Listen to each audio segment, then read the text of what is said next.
Scrapbooking.com magazine presents the following feature article from the March 2012 issue, Spring, by members of the Scrapbooking.com design team.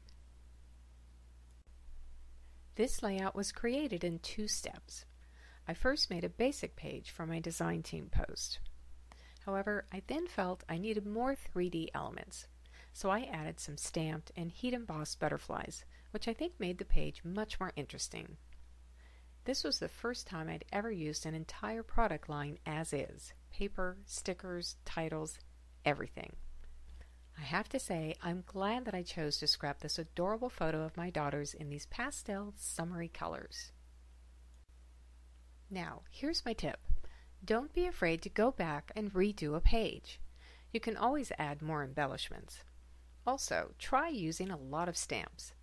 Stamping isn't just for card makers or mixed media artists. They're great for scrapbookers too, so use them. But if you're not a stamp expert, you might want to start by stamping on separate paper pieces and then add them to your layout. Here in Wisconsin, spring gardening is all about cleaning up the garden to get ready for summer. My daughter and I were out doing that very thing. She was such a good help that I had time to take a few snapshots to use in this gardening scrapbook page. I think the dark background paper highlights the photos and makes them show up really well, while the light green ribbon gives the springtime feel. The gray border strip on the right allows for added spring embellishments. You can decorate the printed squares with green leaf, brads, paper flowers, and colored pencils. Use a grid ruler to guide placement of the chipboard letters for your page title, and embellish with glitter glue. These lovely ladies are Irish dancing sisters who attend my church. They're so talented.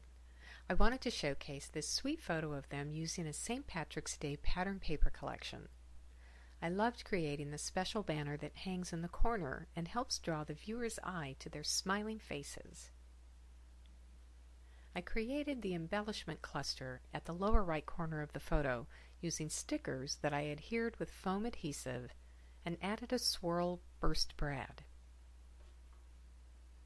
The pennant was created using 2 layers of die-cut triangles in a shamrock print paper and dark green cardstock. I then wrapped scrapper spool around the pennant, weaving in between the pennant triangles, and adhered the whole thing to the layout. Scrapbooking.com would like to thank the following design team members for their contributions. Adorable, by Dr. Irit Shalom. Gardening, by Kay Williamson. Wearin' of the Green, by Jolene Johnston. A printable project card with instructions and a list of supplies can be found by clicking on the step-by-step instructions link within this article.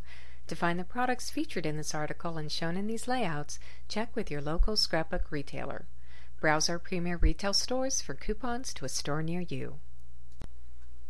We hope you enjoyed this article. Don't miss the rest of the great articles and features in this month's issue of Scrapbooking.com magazine.